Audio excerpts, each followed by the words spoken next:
I would like to start a new sermon series today entitled Proof. Yeah, in a world where people say, I need proof before I believe, the Bible is filled with undeniable evidence that God is, I hope you can handle this, a waymaker.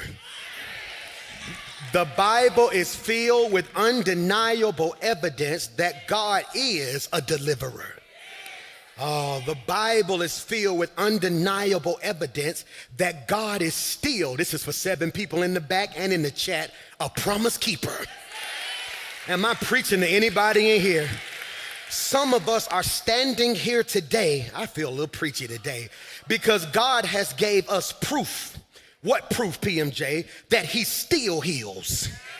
Proof that he still provides. Proof that he still protects. Proof that he still restores.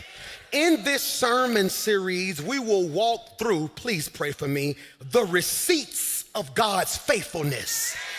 And I know you got a master's and a bachelor's working on your doctorate. You make 125, 200K now, and now you educated and you're refined and your worship has become intellectual. But the hood in me, every now and again, when somebody come to me with something I don't really believe, I have to ask for the receipts.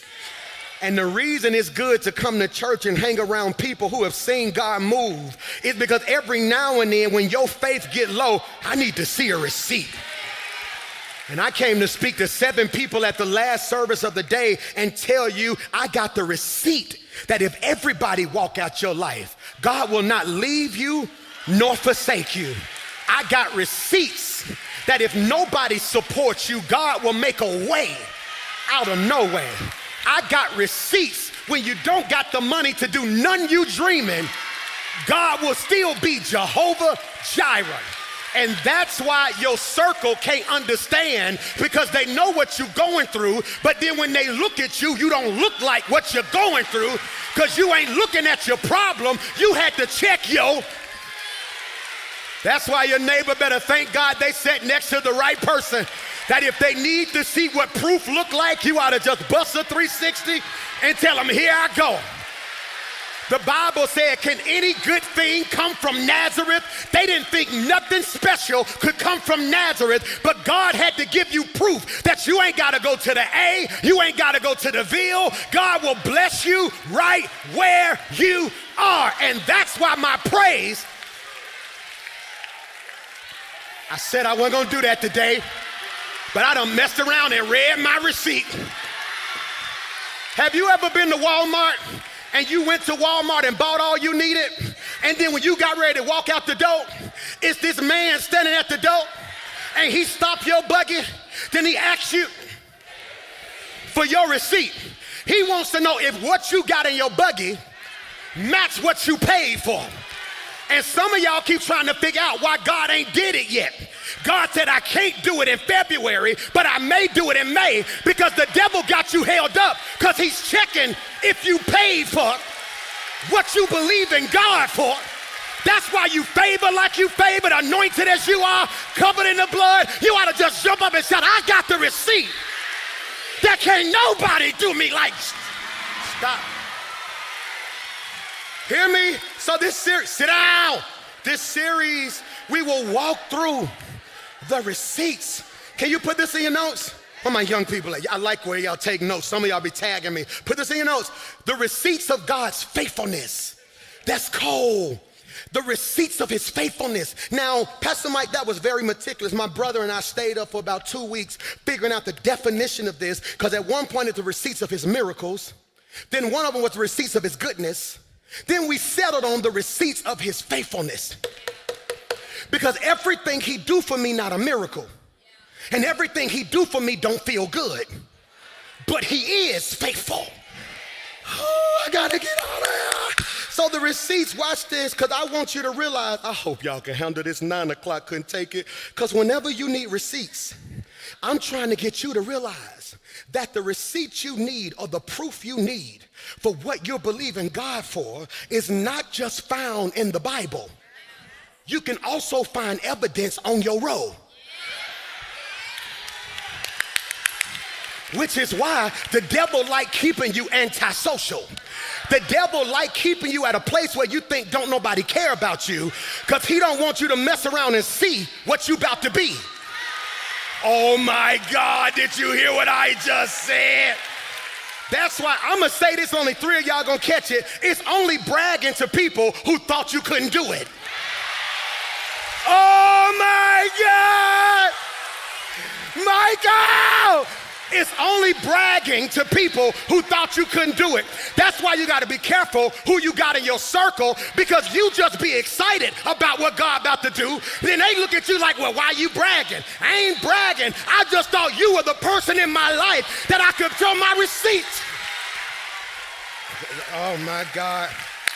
The miracle you need to see. And what if I told you God may be taking you through something that you don't want to go through, because you are going to be the proof for the people around you. Oh, that's critical. Why, PMJ? Because I would like to submit to you, we must learn. What should we learn, Pastor Mike? I believe we must learn how to advance. And I told you this, we live, can you put this in your notes? In a world full of addicts. We live in a world full of addicts. You got people who are addicted to alcohol. You got people who are addicted to drugs, because that's the first thing you thought, because we make certain sins bigger than other sins. So when I said addicted, the first thing you said was alcohol addiction, drug addiction. Let me come down your road. Addicted to attention. You always got to be seen. Always got to let people know what you do. Addicted to your phone. Addicted to affirmation. Addicted to the past. It's an addict on your road right now. They ain't hiding right now. Some of you, can I say this? Addicted to miracles. You have become a professional at not doing nothing because you think God is supposed to come through. So I've discovered that so many Christians are missing God because they have a spirit of entitlement. And what if I told you, I said this last year, I said it the year before, and I'm gonna say it the next 3 years. The worst thing that God has done for some of us is been good. The worst thing God has done for some of you is been good. He's been so good for so long that now, even when you know you're wrong, you have no remorse, because you now expect him to still be good. You are addicted. But what if I told you that one of the greatest addictions facing our generation, put this in your notes, is the addiction to answers. We want answers. And can I free you real quickly? We must learn how to advance without answers. Why is that important, PMJ? This is worth writing. It is impossible to live by faith when you can't live without answers. That was rich. It is impossible to live by faith when you can't live without answers. What does that mean, PMJ? See, because we want to know when, we want to know how, we want to know why, we want to know where. That's what we want to do right there. God, we want that. When the reality of our faith, this is good, is that we know who God is. We don't know always what God will do. Did I just say that? Was that not good? We know who God is, so you want answers. Oh my God, you want answers. That's what you want. You want answers. You want God. I'm not moving till God speak. That sound good. But now that I'm 40, shawty, I've lived long enough to know there are 2 seasons. There's one season where you don't move till he speak. But then it's another season where he's spoken and he waiting on you to move. Y'all don't hear what I just said right there. Because you want answers. So now you have what Dr. Michael Eric Dyson calls paralysis by analysis. You're so busy thinking about what you're gonna do, you don't realize you ain't did nothing. So now it's March and you're still thinking about it. Now it's June and you still thinking about it. Now it's September and you still waiting on the answer. And God is like, I'm not talking no more. I told you last year what you should have been. I don't send new words when you ain't obeyed the last word. Oh, I ain't got no amens today. It's cool in the game. It's cool in the game. Because you want answers. That's what you want. You contemplating taking another job, but I don't want to move till I get an answer. Because I can't move boldly without proof. when I heard faith is the substance of things hoped for. It is the evidence of things not seen. Well, Pastor Mike, I'm believing God for this new job, and I feel like my season's up, but I don't know yet. I'm gonna just wait on answer. What you want is you want to be asleep on the couch. Then you want to eat a Subway sandwich and put your chips in the middle of the Subway sandwich, and then take your socks off and put your feet in between the couch cushions so it can be as warm as it needs to be. Then you fall asleep. Then out of nowhere you want, Keisha, this is God. I want you to know that the next season of your life is about to be special. Your time at that job is over.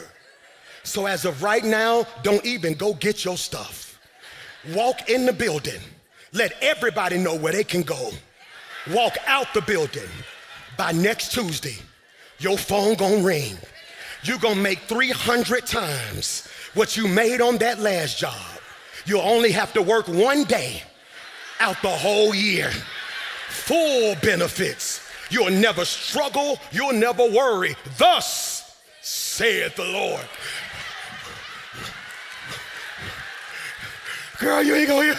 God just told. That ain't how God works. This is what God do. Your season up.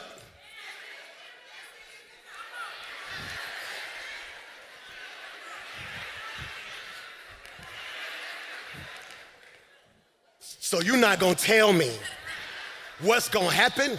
God told Moses, go tell Pharaoh, let my people go. God never told Moses, and when y'all get let go, you're gonna see a Red Sea. God suggested to Shadrach, Meshach, and Abednego, be faithful. He never told them as a result of being faithful, you're gonna go into a fiery furnace. Why does God only tell me part of what I need to know? Because your faith couldn't handle the details if he gave it to you. Michael. No, you want answers, right? So what if God said, no, your season at that job is up, but stuff's gonna get cut off all May. You're gonna get repossessed in June. You're gonna feel like you're losing your mind in July. But I just need you to realize by next September, everything you lost, you're gonna get back double. You wouldn't even shout for the double. Your response would be, but why I gotta lose? Which is why I believe God put Adam to sleep before he made Eve. Because had he asked Adam what he wanted, he wouldn't even been able to describe it, because most of the people in this room, including myself, know we want God to do something. We're not sure exactly what we want him to do. Put this in your notes. And the reality of our faith is that we know who God is. We don't know what he gonna do. I know God is a healer. I don't know how he gonna heal. Ooh, Pastor Mike, my heart is broken. I don't know what I'm gonna do next. I just need God to heal my heart. So then God removes everybody. So then you go back and pray and say, God, I told you to heal my heart, but now I ain't got nobody, because they were the ones chipping at your heart. God, I just need overflow in the name of Jesus. So you think God gonna send you $1 million. But then sometimes God just allows certain stuff to go missing so you can actually see what you actually have. This is why the text says, I know you ain't gonna shout, but I tell you anyway, my ways are not your ways. My thoughts are not your thoughts. And you so busy waiting on God to give you the answer that you don't realize your quest of waiting for the answer has now made you the problem. I don't think you heard what I just said. Pastor Mike, I need confirmation. No, you don't. What did God tell you to do? Yea, though I walk through the valley of the shadow of death, I will fear no evil. Not because I'm big and bad, not because I got a savings account. I will fear no evil because thou art with me. So all I really need to know is if you're coming. If God is gonna be with me, why should I fear what's in front of me? Oh, y'all don't hear me in here. Hear me when I say this. This is good. He says, I want you to be faithful. I hope you can receive this, because you are the proof. Put this in your notes. Proof equals evidence. Oh my God, I'm trying not to run. Proof equals evidence. And you gotta be careful how you treat evidence. Okay, everybody ain't gonna get this. I used to work the night shift, 11 at night to 7 in the morning at the 4 Points by Sheraton. It's called the Claremont now, by the airport. I was the night auditor, 11 at night, 7 in the morning, sleep during the day. I always woke up doing Law and Order, because when Law and Order came on, that let me know it was around 9, 10 o'clock. Let me go and get myself together. See, but I like Law and Order because Law and Order always starts out with a problem. All right, soon as it comes on, it would have the music, the Law and Order music. It would say, dun-dun. Gee, boy, you done got smart, didn't you? Stop it. See, that was the music right there. Whenever you heard that music, you knew something was finna go down. Then the noise would come on, today on Law and Order, these are the particular cases of law, dum dum. Then it would always start with the problem. They would get to the crime scene. What do we have? It's like a forced entry. Somebody got to tussling and looks like they caught the worst end of it. What do we have? We have a male, 36 years of age, looked like he was beaten and battered pretty big. Do we got any evidence of their murder weapon? Yeah, if you look right there, there's the hammer right there. And then what does he do? He picks it up, right? No, he don't. The first thing he do is puts on gloves, because when evidence is important, you be careful how you handle it. Certain people don't know they were better off walking away from you than putting their hands on you the wrong way. Because whenever you mistreat evidence, you prolong what God is trying to do in your life. He puts on his glove, and what do? He looks at it. He examines it. He's careful on how he deals with it. Then he places it in a container. Don't run, Mike. He places it in a container, then he zips it up. You want to know what 2024 was for me? 2024 almost drove me crazy because God was doing everything I prayed for, but he had me in a bag. The bag, Michael, that you put the evidence in represents consecration. This is so valuable. I gotta keep it isolated because I don't want it to become contaminated. Did you hear what I just said? That's why you gotta stop begging people to be around you. That's why when God removes stuff, you can't go chase stuff. Because what if God got you in a type of consecration? Because he sees what you're about to become in the future. And he said, I can't let nobody contaminate your spirit. That's why I like Psalms 34 and 8, because in Psalms chapter 34, verse 8, the sweet hymnist from Israel titillates us with tough theology. David says in Psalms 34, verse 8, taste and see that the Lord is good. Why is that important, PMJ? Please put this in your notes. Because the psalmist doesn't just tell us God is good. The scripture don't say, hey, y'all, the Lord is good. He says, nah, taste and see that the Lord is good. He don't tell you, hey, God's so incredible, he's gonna blow your mind. He said, I want you to do me a favor. Stop what you're doing. Taste and see that the Lord is good. Why is that important, PMJ? He wants you to understand, I'm not just gonna tell you he's good. I need you to experience it for yourself. This might be worth writing. Some things can't be explained. They must be encountered. They must be experienced. When he says taste, put this in your notes, it means a personal encounter. That means tasting is intentional. I need y'all to pray for your pastor. I'm a big back. I'm a recovering big back. I'm trying to do better, but I like food. Who got my back? Anybody? I try. Hear me, I try.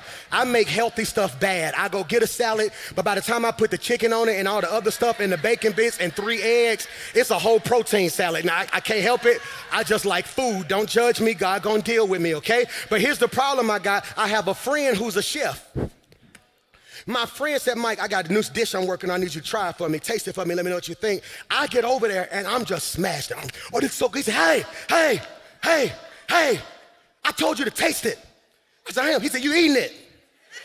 Taste it. That's your problem. I done spent all this time putting this fine delicacy together, and you devouring it so quick. You missing the flavor. This is why you cannot rush the process that God has in you. Because if you move too quick, you miss the details. I don't think you heard what I just said right there. It is a personal experience. Hear me? And what if the breakthrough isn't in you knowing more, but in you experiencing more from God? What if the breakthrough you're waiting on isn't about you knowing more about God? It's about you experiencing more of God. Who watched your mama cook? Throw your hand up. Who watched the auntie cook? Big mama cook. Who done watched them cook so many times you know exactly what they're gonna do, but still can't cook yourself? All my fellas, give me a what? Who gonna watch the Super Bowl today? Throw your hands up, okay? We got members on the Eagles, so the whole church gotta go for the Eagles, okay? So we want the Eagles to win, okay? So hear me when I say this. This crazy. When we get home today, we're gonna be at home like, oh my God, all they gotta do is flip the defense and we're gonna be like, all Saquon gotta do is and get, I would've, see, look at it, freeze the TV. That's a cutback right there. He said, come here, and all he had, because it's easy from the sidelines. The problem I got with the New School Church is that everybody think they know what to do because they seen somebody else fail at it. What God is saying in this season is if you're gonna go to another level, it's time for you not to just know about me, it's time for you to experience me. See, I was raised in an old school church who would say, God bless the child who had his own. They would tell me you can't get into heaven off your daddy relationship with God.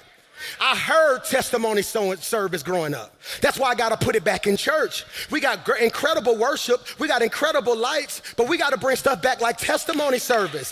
Testimony service, they would tell you what God did for them. The only issue I got is that too many Christians are living on secondhand faith. Don't tell me what he did for them. What has he done for you?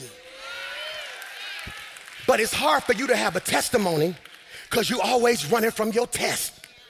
You don't want to go through nothing. And the problem with the 21st century is, church, is that we've conditioned everybody for celebration, not suffering. Everybody want to live. Don't nobody want to die. Everybody want to win.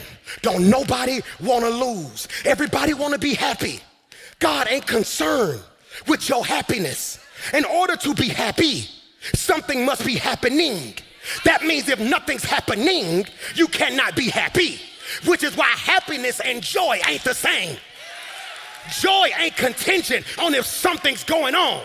Joy is when I'm up and when I'm down. This is why they said in 1 Peter that he will give you joy unspeakable. It's because God will put you through something. Carry you through something and be so good in it that you will experience him for yourself and not be able to explain it. I don't know who I'm talking to in here, and you want to shout, but you don't, bro. They don't want people in their business. They trying to be dignified. But some of us in here right now got 2 or 3 situations in our past where we still don't have a clue how God got us through that season of our life. I need you to reach over that neighbor because you sat next to an undercover hater and tell him, I'm still trying to figure out how I paid for college. I'm still trying to figure out how I closed on this house. I'm still trying to figure out how I made it through that health scare. It was nothing. I'm gonna preach to this side because I think they sleep over there. But when you just look down your row and shout, he's giving you a miracle that will be unspeakable. He's opening a door that you won't have the words for. He's showing you something in the present that's gonna flip your future. And when they ask you how you did it, that's why you gotta check your circle. Because some of them gonna be like, no, you can tell me, you just don't want me to come up like you came up. No, I want you to come up. But every now and then, I don't even know how I did it. Then you're gonna have one friend gonna be like, he did it for me too. That's why when you come to church, don't sit in here and be quiet, sedity, and bougie. You don't know who need to see somebody praising God because they on the other side of it.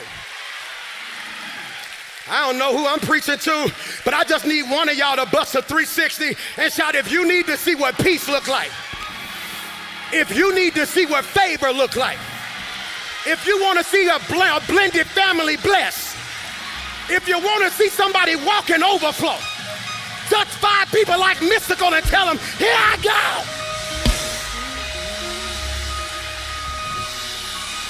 I'm gonna push that. Yeah. I, Michael, am the proof. That's why you walk different. That's why stuff don't bother you the way it bothers other people. I've seen God, Michael, do too much in my life to be panicking and stressing about this. He said, oh, taste, that's a personal encounter. Then here's what messed me up, and see. See is a shift in your perspective. He says, I want you to taste and see. Okay, pray for me. I think I have an addiction that I need God to deliver me from. I messed around and saw people do mukbangs on YouTube and TikTok. Now I'm addicted to them. They be eating, the sauce be all over here. They be smacking loud like their camera loud. But for some reason, I just be sitting there watching it like, that looks so good. I said it tastes good. My problem is it don't look good. He said, once you progress past tasting, I need you to see. Put this in your notes. See is perspective. Oh my God. Which means we can be looking at the same thing, but don't see the same thing. Which means faith, you might want to write this, it's the lens. I'm going to say it better. Faith is the lens that reveals God's hand in your life. I'm going to explain it. Faith is the lens that reveals God's hand in your life. Some of us are miserable because we see it wrong. Have you ever took your child to see a 3D movie and you were so ready to go, you just got their glasses, got them some popcorn and went in there and sat down? Then out of nowhere, you start having a headache and you looking at the screen like something that didn't hit you. It's a 3D movie. You got to go get what? The right lens.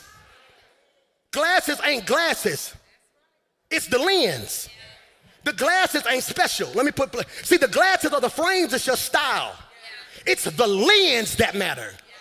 You can have a Gucci frame, but if the lens ain't right, you still gonna be blind.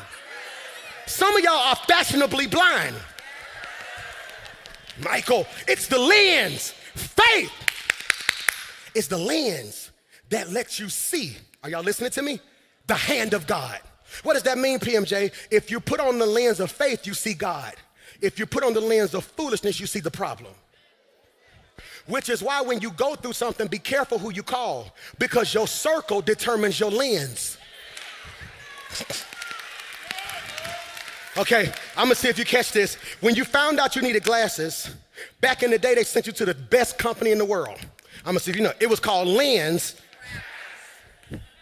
It was called Lens. Come on, class. It was called Lens. What does crafting mean? Molders. They sent you to a place that got your prescription and molded it to what it needed to be for you. Which means when a problem happens in your life, your circle becomes a crafter. They determine how you see it. So when you pick up the phone, I'm so ready to leave this job, I can't take it. Boss nasty, I can't stand the people up here. Then if they just tell you, I don't blame you. If I was you, I'll go up there and tell all of them what they gave you the wrong lens. They should have said, well, maybe that's just God's way of telling you this ain't permanent. So I tell you what, go there and be faithful, but just believe something coming with you. I'm in the wrong church. It's the lens. Can I ask you a question? Can I ask you a question? What do you see? Do you got the right prescription? My glasses won't work for you. If I was to go in the back and get my glasses, ain't no medicine in them. Who thought I wore glasses? Throw your hands up. No, they're fake. It makes me look smart. Whenever I want to look a little bit more settled, I put the glasses on. Have you ever thought about it? I wear them out here. Then when it's time to read, my stupid butt take them off. Come on, let's give God praise.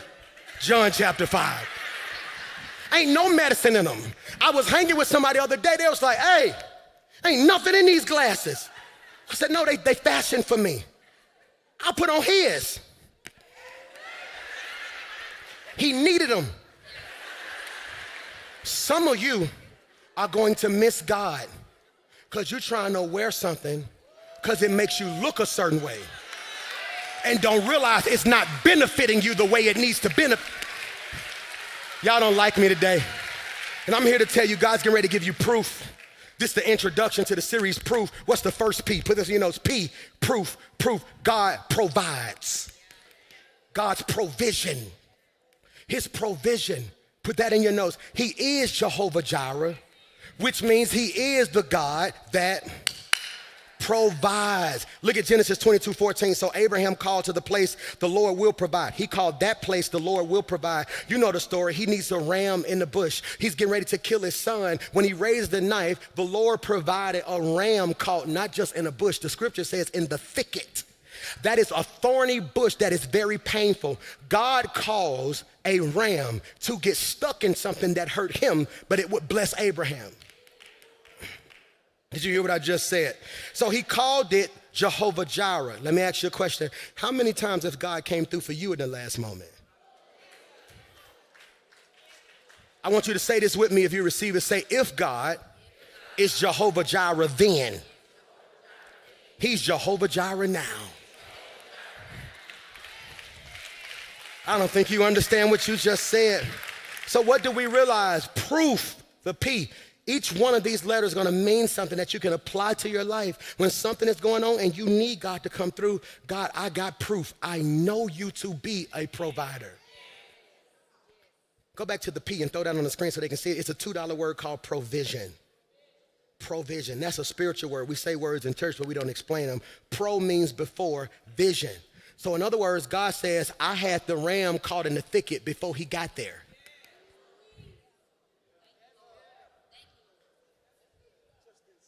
You just didn't see it till you needed it. Have you ever had somebody come through for you and y'all ended up being tight and they was in your life the whole time, but they weren't who you thought would be in your life? And you were so busy looking at them thinking they was your ride or die, then you found out that the ram was already here.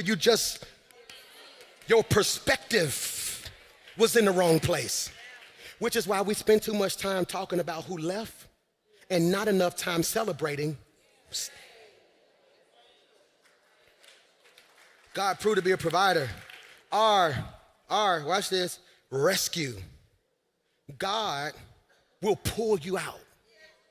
Oh, that's ridiculous right there. God, so then Moses raised his hand over the Red Sea and the Lord opened the path through the water with a strong east wind. The wind blew all that night, turning the seabed into dry land.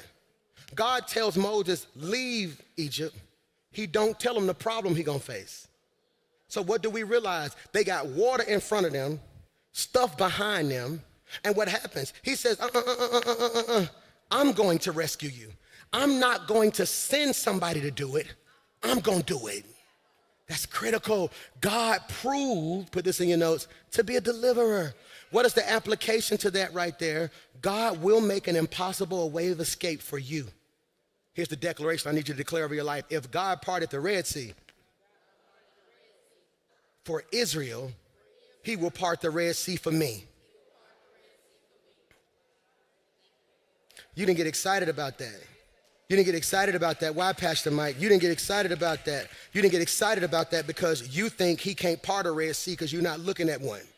Okay? So whenever you see the Bible, you see a principle that you can take and make applicable to your life. Okay? So it doesn't mean God's going to give you a Red Sea. What was the Red Sea? A body of what? Blocking them from going where? To the next level. Who was behind them? Enemy. They needed promotion, but it was a body in front of them.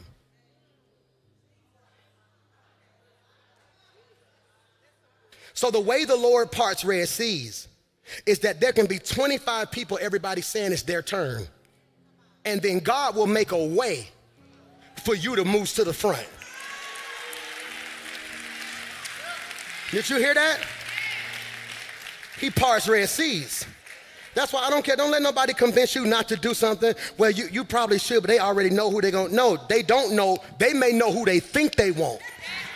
They don't know what God got planned for me. It's 7 of y'all who God done parted Red Seas for in here. Who when you look back over your life, you should even be in the position you in, but God parted. I release that anointing over your life right now. That you're not standing in line. God's getting ready to part the Red Sea in every area of life Doors are opening for you. You may have been in the background the last 7 years, but God's getting ready to part that sea so you can step out and be appreciated and seen in the light you need to be in. No weapon formed against you shall be able to prosper. No plan, no scheme. I don't care who they pick. When it's your time, it's your time. God is a God that will part seas. P, God provides provision. R, he rescues. O, overcoming. What does that mean, Pastor Mike? He's the God who gives victory. Ooh, y'all don't know when to get excited. Look at what David told Goliath. You come against me with a sword, spear, and javelin, but I come against you in the name of the Lord. You caught it. Only 3 of us caught that. I'm gonna see if you can count. You come against me with a sword, a spear, and a javelin. I'm out here on the name of the Lord. Which means this is proof that when people try to plot, scheme, and come up with stuff, if you just stand on his name,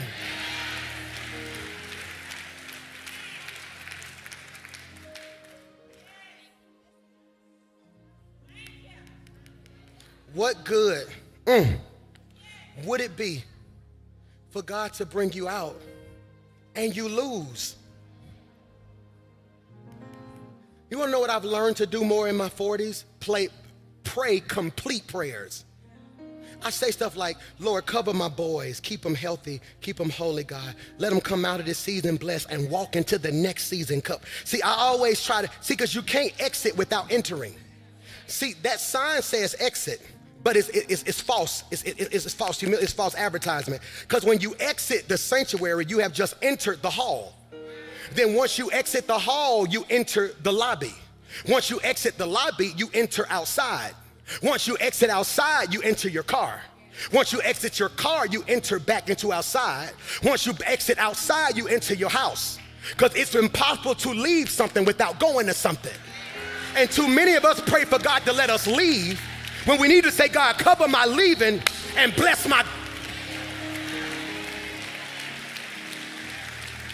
So look at me. God made an impossible way of escape. What's the illustration? David and Goliath. David didn't just face a giant. He faced a battle that was bigger than him.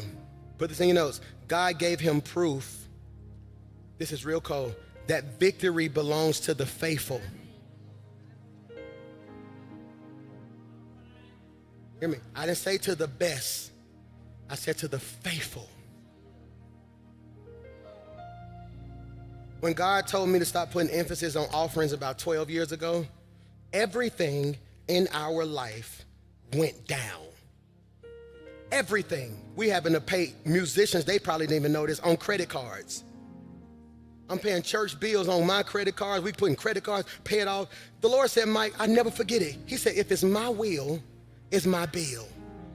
And to this day, I wish I would have had a camera on me, because I've never had what I would consider this normal conversation with God. And I know I was like, well, God, I got stuff and I just heard a still voice say, hey, I'm gonna keep you. My people done been through enough. So 12 years ago, I just stopped talking about, hey, if you're gonna give, that's between you and God. Everybody told me I was crazy, which is probably why we probably couldn't move at the pace we was moving. But somewhere in this crazy brain of mine, I wanted your heart more than I wanted your pocket. So there was opportunities that would come. I ain't have no money, but I had people who in my heart were being transformed. So you know what I discovered? I had to remain faithful. When opportunities passed me by, I gotta remain faithful. I gotta remain faithful. And I never would have thought God would do all this. And I came to tell you, hear me when I say this, hear me. Victory is reserved to the faithful. They may never tell you thank you. Stay faithful. They may never say they appreciate you. Stay faithful. That's critical. That's critical. It's critical. He overcomes. Number 2, O, P-R, P, provision, R, he rescues, O, he overcomes. The second O, his outpouring. That's rich. I love when I see my young people putting stuff in their phone. Outpouring. Why is that important, y'all? I need y'all to catch this. He's the God who pours out of his spirit. If you look at Acts 2:2, it says this. It says, and he came like a mighty rushing wind. That's so important. Why is that important, Pastor Mike? That's so important that his presence in heaven filled the house where they were sitting. That's so important. Why? That's considered the day of Pentecost, where God showed up and filled that room. What am I trying to show you? Put this in your notes. His proof is his presence. It's his presence. I'm so grateful God keeps us in a place where his presence shows up. 2 Sundays ago when I heard the Holy Spirit say, go to overflow, it scared me because I wasn't sure if y'all would even hear or see me in the sanctuary. But I just did what he told me to do.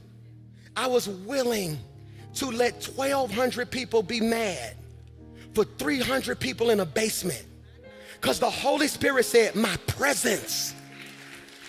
I had no idea y'all could hear or see me till they put it on the screen behind me. Then it scared me because I wasn't even in here and y'all was worshiping. It's because when the presence of God shows up, it is not confined to a program or 4 walls or a room. See, what do I want to happen for you? I don't want you to get a big house if you're gonna be miserable. I'd rather you have a 2-bedroom apartment, but his presence in it. Because when the presence of the Lord fills your room, anxiety gotta flee. Depression gotta flee. Doubt gotta flee. His presence, hear me. Last but not least, you can stand with me. I'm finna send you home. His faithfulness. Listen to me. He is the God who finishes what he started. This may not be deep to you, but I'm gonna say it and I pray you can receive it. God is going to finish what he started in your life. I'm gonna say it again. God is going to finish what he started in your life. If God was faithful then, he's faithful now. Father, I pray right now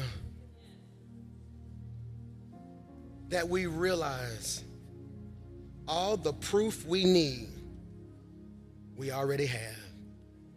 It's his presence. It's his protection. That God, you are doing for him what eyes have not seen and what ears have not heard. God, somebody walked in, waited, young and old. Pressure is pressure.